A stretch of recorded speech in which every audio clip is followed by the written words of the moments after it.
오늘 제목은 목동의 비밀입니다. 특별하게 비밀은 아니지만 좀 함께 나눴으면 좋겠습니다. 성탄의 기쁨에 참여하는 이름들이 등장을 합니다. 이름과 사람들이 등장하는데요. 목동, 또 동방박사, 이름은 없지만 하나님 예수 그리스도가 이 땅에 오셨을 때 그 기쁨에 참여한 자들입니다. 또 아기 예수님을 만난 사람들이 있습니다. 시몬, 안나와 같은 그런 대표적인 인물입니다. 이들에게서 느껴지는 것들이 공통점이 있는데, 그것은 뭐냐면 이들에게는 심령이 가난하다는 것이 공통점이라는 생각이 들었습니다. 지금도 심령이 가난하지 않으면 우리 가운데 거하시는 주님을 만나볼 수 없습니다. 임마누엘 되신 우리 주님을 만나지 못하는 이유는 심령이 가난하지 못하기 때문입니다. 내 안에 거하는 것이 많으면 많을수록 주님을 만나기가 쉽지 않습니다. 오늘 하나님이 아기 탄생을 알리는데 목동들을 택한 이유가 무엇일까를 좀 생각하고자 합니다. 이 목동들은 누구인가? 그리고 하나님이 선택한 이유를 통해서 은혜를 나누고자 합니다. 성경 전반적으로 보면 이 목동에 대해서 좀 추적을 좀 하려고 그래요. 이 본문을 가지고 절기마다 그 설교를 했잖아요. 기쁜 소식으로도 했고 예수 그리스도를 가지고도 우리가 함께 나누었고, 오늘은 목동이 누구인지를 좀 찾아가 보도록 했으면 좋겠습니다. 오늘 본문을 쭉 읽었잖아요. 그 목동들의 반응을 아주 단계적으로 정확하게 묘사하고 있습니다. 천사가 나타났습니다. 영광이 가득합니다. 그 천사가, 영적인 존재가 나타났으니까 천사들을 보고 이 목동들은 두려워했습니다. 영적인 존재에 대한 두려움이기도 하지요. 그리고 또 한편으로는 죄인이기에 죽음에 대한 두려움이 찾아왔던 것입니다. 그들은 양을 치기 때문에 안식일을 거룩하게 지킬 수 없었습니다. 그래서 늘 평소에 자신들은 죄인이라는 죄의식에 사로잡혀 있었습니다. 그런데 이 영적인 존재가 나타나니까 야, 큰일 났구나, 우리 죽는가 보다, 그런 두려움도 있었던 것입니다.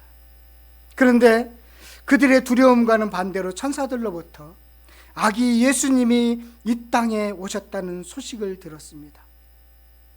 목동들은 그 소식을 듣는 것으로 끝나지 않고 찾아갔습니다.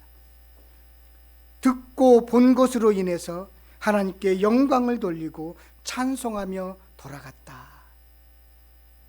이것이 오늘 목동들이 아기 탄생 소식을 듣고 아기 예수님께 경배한 그 내용들을 자세히 기록한 내용입니다. 이들은 누구인가? 대제사장에게 고용되어서 성전에 쓸 양을 기르는 목동으로 봅니다. 지금도 이스라엘 들판에서 양을 치는 베두인들이 이들의 후손으로 보기도 합니다. 성경에 기록된 단서들을 찾아서 거슬러 올라가다 보면 이 사람들이 바로 레갑 자손이었다는 것을 알 수가 있습니다. 레갑 자손은 겐 족속의 일파입니다. 모세의 장인이 겐 족속입니다. 이렇게 올라가는 거예요. 그래서 출애굽한 이스라엘 백성들이 광야 생활을 할 때 이들이 겐 족속들이, 그 장인들이 함께 가나안에 들어가서 살게 되었습니다. 이렇게 시작되었습니다. 그리고 나서 언제 또 등장하느냐면 사사시대에 등장합니다. 사사기 4장의 내용인데요. 사사 드보라가 있습니다. 여자 사사죠. 그 사사 드보라가 아비노함의 아들 바락이 있었습니다. 그 바락을 불러다가 이 가나안 왕 야빈이라는 그 왕이 있는데, 이 야빈과 맞서서 싸워라, 이길 테니까 싸워라, 그렇게 이야기를 해요. 그런데 바락이 주저를 합니다. 그때 결국 겐 사람 헤멜의 아내 야엘이, 겐 사람, 레갑의 족속의 일파죠. 야엘이 그 야빈의 군대 장관 시스라를 죽입니다. 여기에서 겐 족속이 레갑 자손입니다. 이렇게 등장하고 있습니다. 그런데 이 레갑 자손은 이스라엘 백성이 가나안에 정착하여서 농경 생활을 시작할 때 이들은 여전히 광야에 머물면서 그 유목 생활을 합니다. 그러니까 정착 생활이 가져다 주는 편안함, 그런 것을 다 물리치고요, 광야에서 생활을 합니다. 그래서 이 이스라엘 백성들이 정착 생활하면서 우상 숭배를 하게 되거든요. 그런데 이들은 광야에서 생활하다 보니까 아직 하나님에 대한 신앙을 지켜낼 수 있었던 것입니다. 그래서 실제로 가나안에 정착하여서 농경 생활로 일관하던 이스라엘은 바알 신앙을, 그 숭배에 빠져서 결국 망하게 되지만 레갑 족속은 광야에 머물면서 아주 경건하게 절제 생활을 했습니다. 이렇게 이스라엘 레갑 족속이 등장하는데 또 어디에 성경에 등장하느냐면 예후가 혁명을 일으킵니다. 아합과 이세벨을 죽였어요. 그리고 예후 왕조를 시작하게 됩니다. 하나님이 예후가 마음이 들었습니다. 그래서 예후에게 내가 5대까지 보장해 주마 해서 그 예후손 5대까지 이르러 이스라엘을 통치하게 됩니다. 이 예후가 레갑의 아들 여호나답, 그 여호나답과 손을 잡고 종교개혁을 추진합니다. 여기는 한번 성경에 가서 찾아볼게요. 열왕기하 10장 15절부터 17절까지의 내용입니다. 열왕기하 10장 15절부터 17절까지의 말씀입니다.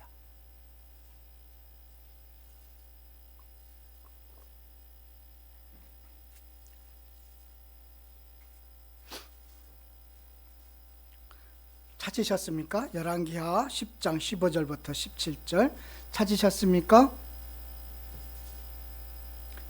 아직 못 찾으셨어요? 열왕기하 10장 15절부터 17절. 정권사님이 찾아야 다 찾는 거예요. 자, 함께 읽겠습니다. 세 절이니까요. 함께 읽겠습니다. 시작. 예후가 거기에서 떠나가다가 자기를 맞이하러 온 레갑의 아들 여호나답을 만난지라. 그의 안부를 묻고 그에게 이르되 마음이 내 마음을 향하여 진실한가 같이 내 마음도 진실하냐 하니 여호나답이 대답하되 그러하나이다. 이르되 그러면 나와 손을 잡자. 손을 잡으니 예후가 끌어 병거에 올리며 이르되 나와 함께 가서 여호와를 위한 나의 열심을 보라. 이에 자기 병거를 태우고 사마리아에 이르러 거기에 남아있는 바 아합에게 속한 자들을 죽여 진멸하였으니 여호와께서 엘리야에게 이르신 말씀과 같이 되었더라.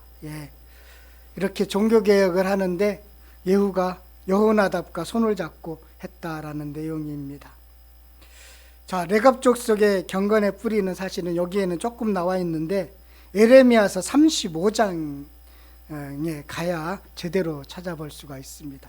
지금 우리는 목동의 조상들을 살피면서 왜 하나님께서 목동들에게 아기 탄생의 기쁜 소식을 이들에게 제일 먼저 알려줬을까? 그것을 좀 알아가고 있는 중입니다.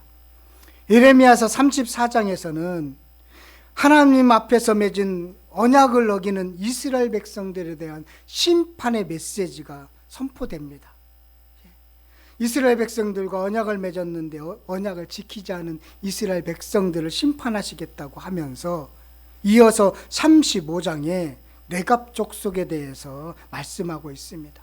에레미야에게 레갑 족속을 불러다가 이런 일을 시켜봐라. 그들이 어떻게 취하는지 한번 봐라. 이스라엘 백성과 레갑 족속을 비교해 보라는 의미에서 그렇게 예언을 시킵니다. 그래서 예레미야가 하나님께서 말씀하신 대로 레갑 족속 사람들을 성전에 불러다가 포도주를 마시게 하려고 합니다. 그런데 레갑 사람들이 포도주 마시기를 거부하면서 이렇게 대답합니다. 6절과 7절인데요. 예레미야서 한번 가서 또 찾아보도록 하겠습니다. 35장 6절과 7절의 말씀입니다.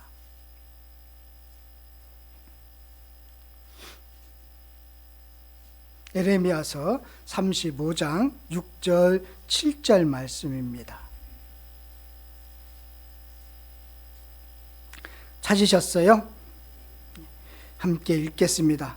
그들이 이르되 우리는 포도주를 마시지 않겠노라. 네겝 아들 우리 선조 요나답이 우리에게 명령하여 이르기를 너희와 너희 자손은 영원히 포도주를 마시지 말며 너희가 집도 짓지 말며 파종도 하지 말며 포도원을 소유하지도 말고 너희는 평생 동안 장막에 살라. 그리하면 너희가 머물러 사는 땅에서 너희 생명이 길리라 하였음이로. 여기서 요나답이 아까 예후가 손을 잡은 여호나답입니다. 같은 사람이에요. 그렇게 이야기를 했다는 거예요. 후손들에게 포도주도 마시지 말고, 그리고 장막도 집도 짓지 말고 파종도 하지 말고 포도원도 소유하지 말고 장막에서 살아라 라고 했다는 것입니다. 그래서 선조 요나답의 명령에 순종해서 8절부터 보면 우리와 우리 아내와 자녀가 평생 동안 포도주를 마시지 아니하며 살집도 짓지 아니하며 포도원이나 밭이나 종자도 가지지 아니하고 장막에 살면서 우리 선조 요나답이 우리에게 명령한 대로 다 지켜 행하였다. 그런데 이스라엘 백성들은 그렇지 않았다는 것이지요. 그래서 내가 사람들이 이러한 고백을 듣고 에레미야가 한탄한 듯이 말을 합니다. 16절을 한번 보면요. 네갑의 아들 요나단의 자손은 그의 손조가 그들에게 명령한 그 명령을 지켜 행하나 이 백성은 내게 순종하지 아니하리다. 그러면서 18절 19절 보세요. 에레미야가 네갑 사람의 가문에 이르되 만군의 여호와 이스라엘 하나님께서 이와 같이 말씀하시기를 너희가 너희 선조 요나단의 명령을 순종하여 그의 모든 규율을 지키며 그가 너희에게 명령한 것을 행하였도다. 그러므로 만군의 여호와 이스라엘 하나님께서 이와 같이 말씀하시니라. 네갑의 아들 요나답에게서 내 앞에서 설 사람이 영원히 끊어지지 아니하리라 하시니라. 그런 복을 받게 됩니다. 그 조상 선조의 말도 잘 지키는 네갑의 자손이 있는데 이스라엘을 구원하여 그들에게 가나안 땅을 주신 하나님과 언약을 맺은 이 백성은 그것을 순종하지 않았다는 것이지요. 그래서 이스라엘은 멸망하게 되지만 네갑 족속은 영원히 지속되는 것을 보게 됩니다. 그래서 네갑 족속은 구약 시대로부터 하나님 앞에서 신실한 중심을 지키며 경건 생활을 한 족속이었다는 것이지요. 그래서 또 다른 네갑 족속이 등장하는 것을 보게 됩니다. 느헤미야서 3장 14절에 가보시면 느헤미야서 3장 14절을 한번 가서 찾아보도록 하겠습니다. 오늘 성경 많이 찾죠? 느헤미야서 3장 14절입니다.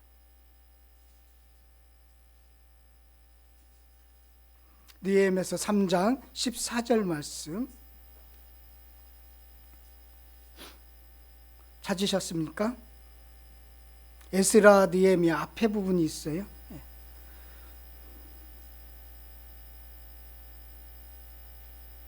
자, 함께 읽겠습니다. 분문은 베닥게렘 지방을 다스리는 네갑의 아들 말기야가 중수하여 문을 세우며 문짝을 달고 자물쇠와 빗장을 갖추었고 라고 나오죠. 네갑의 아들 말기야, 네갑의 아들 요하나답, 그러니까 다른 그 형제 족속이죠.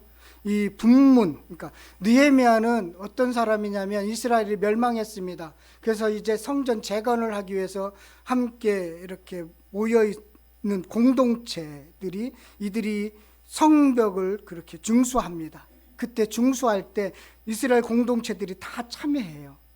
바벨론에서 돌아온 사람들이죠. 그래서 참여했는데 거기에 어떤 사람이 참여했냐? 네갑의 아들 말기야라는 것입니다. 이스라엘 모든 족속이 예루살렘 성벽을 중수할 때 베탓게렘 이 지방에서 거주하던 네갑 사람들, 이 분문은요 똥문이라는 뜻이에요. 아주 그런 하수가 나가는 그런 문입니다. 그런 문을 누가 이들이 중수했느냐면 네갑의 아들 말기야가 중수를 했다라는 것입니다. 쭉 맡아서 성을 이렇게 중수하거든요. 이 사람들, 이 네갑 사람들이 거주하던 베닥게렘 지방이 예루살렘에서 예수님이 태어나신 베들레헴 중간에 있는 지역입니다. 바로 오늘 목동들이 예수님이 나신 소식을 듣는 바로 그 지역으로 보고 있다라는 것입니다. 그래서 오늘 이 목동들은 바로 레갑의 후손들이다라고 보는 이유입니다.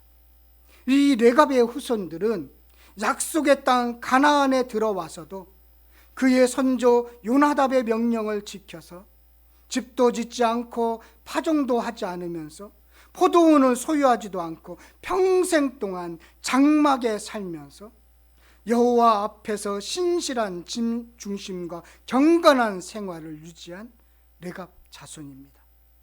그 목동들이 예수님께서 탄생하신 기쁜 소식을 가장 먼저 듣고 하나님께 영광을 돌릴 수 있었다라는 것입니다. 마음이 청결한 자는 복이 있나니 하나님을 볼 것이라고 하는 그 말이 그대로 적용되는 것을 보게 됩니다. 예수님의 가르침을 그대로 살았던, 하나님의 가르침을 그대로 살았던 그들이 바로 예수님의 탄생의 소식을 듣는 기쁨에 참여한 사람이 되었다라는 것입니다. 유대인들은 예수님을 보지 못하고 알지 못했습니다. 영접하지 않았습니다. 그 안에 자기 의가 너무 충만했고 세상의 욕심과 욕망과 미움과 시기가 가득해서 보지 못했던 것입니다. 제가 설교를 준비하면서 오래간만에 예화를 좀 써야 되겠다라는 생각에 이런 예화를 찾았습니다. 하덕규 목사님이라고 계십니다. 지금 백석대에서 아마 예술대학에서 가르칠 텐데요. 80년대 시인과 촌장이라는 그런 대중음악 그룹으로 많은 인기를 끌었습니다. 그런데 어느 날 인기를 끌었는데요, 그 안에 허무와 공허가 찾아왔습니다. 그래서 대마초에 좀 빠졌고요, 그렇게 방황을 했습니다. 그를 안타깝게 여기는 누님이 신앙생활을 잘했는데 그를 손을 붙들고 송구영신 예배에 참여하게 되었습니다. 그런데 그 예배에서 하덕규 이 목사님이 가시나무 한 그루를, 이 환상을 좀 본 거예요. 특별한 은혜죠. 욕심과 욕망이 가득하고 날카로운 가시로 그렇게 돼 있는 가시나무를 본 것입니다. 그래서 그 가시나무여서 사랑하는 사람에게 상처를 주고 기쁨과 감사는 없고 슬픔과 우울만이 가득한 그 자기 자신 가시나무, 그렇게 보여졌던 것입니다. 그런데 그 순간 그 가시나무 덩굴 안에서 피 흘리고 계신 예수님의 환상이 보였습니다. 내 안에 찾아오셔서 가시나무와 같은 나를 버리지 않으시고 내 가시에 찔리면서 가시를 뽑아주시고 끝까지 품어주시는 그 예수님의 모습이 환상에 보였습니다. 그래서 이 하덕규 목사님이 무언가에 이끌려서 곡을 쓰기 시작했습니다. 단 10분 만에 곡을 썼는데요, 그 10분 만에 완성한 곡이 가시나무 새입니다. 그 가사가 이렇게 시작되죠. 내 속엔 내가 너무도 많아 당신의 쉴 곳 없네. 이 당신은 예수 그리스도를 말하고 있습니다. 어쩌면 사랑하는 사람들을 말할 수도 있겠죠. 내 속엔 헛된 바람들로 당신의 편할 곳 없네. 내 속엔 내가 어쩔 수 없는 어둠 당신의 쉴 자리를 뺏고, 내 속엔 내가 이길 수 없는 슬픔 무성한 가시나무 숲 같네. 바람만 불면 그 메마른 가지 서로 부대끼며 울어대고, 쉴 곳을 찾아 지쳐 달아온 어린 새들도 가시에 찔려 날아가고, 바람만 불면 외롭고 또 괴로운 슬픈 노래를 부르던 날이 많았었네. 내 속엔 내가 너무도 많아서 당신의 쉴 곳 없네. 그렇습니다. 내 속에 내가 너무 많아서 세상의 욕심과 욕망과 미움과 시기가 가득해서 우리도 예수님을 볼 수가 없고 예수님을 영접할 수가 없습니다. 어떻게 레갑족 속에 예수님의 탄생의 기쁜 소식을 먼저 듣고 하나님께 영광을 돌리는 귀한 특권을 누릴 수 있었을까요? 그들 속에는 단순했기 때문입니다. 그들에게는 욕심과 욕망이 없습니다. 장막이 없거든요. 그들에게는 포도나무가 그렇게 주렁주렁 열리기를 바라지 않아도 됩니다. 하나님이 내려주신 복으로 살았거든요. 그래서 기쁜 소식을 전할 수 있는 은혜를 맛볼 수 있었던 것입니다. 내 안에 내가 많은 사람들, 내 안에 자기의가 많은 사람들, 내 안에 욕심이 많은 사람들은 지금도 임마누엘 되신 예수님을 만나지 못합니다. 지금도 탄생의 기쁨의 소식에 반응하지 못합니다. 왜냐하면 내 속에 내가 너무나 많기 때문에 그렇습니다. 내 속에 내가 너무 많아서 당신의 쉴 곳 없네. 내 속에 헛된 바람들로 당신의 편할 곳 없네. 우리는 너무나 많은 것을 가지고 너무나 많은 것을 누리며 살아갑니다.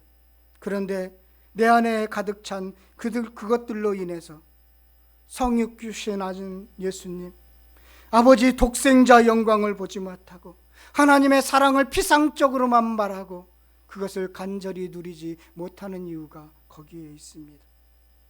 그래서 주님이 주시고자 하는 진리와 평강을, 그 사랑을 누리지 못하는 것입니다. 내 속에 얼마나 많은 것을 여러분 갖고 계십니까? 단순하시기를 바라겠습니다. 예수 믿으니까요, 예수님과 함께 살아보니까요, 단순해지더라고요. 그리고 어떤 문제를 만나도 단순해지더라고요.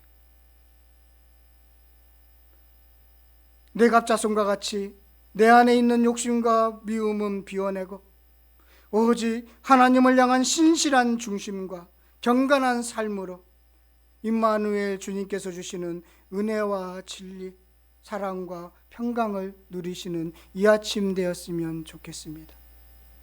하나님의 은혜가 여러분 안에 가득하는 성탄의 기쁨이 가득하기를 축원드리겠습니다.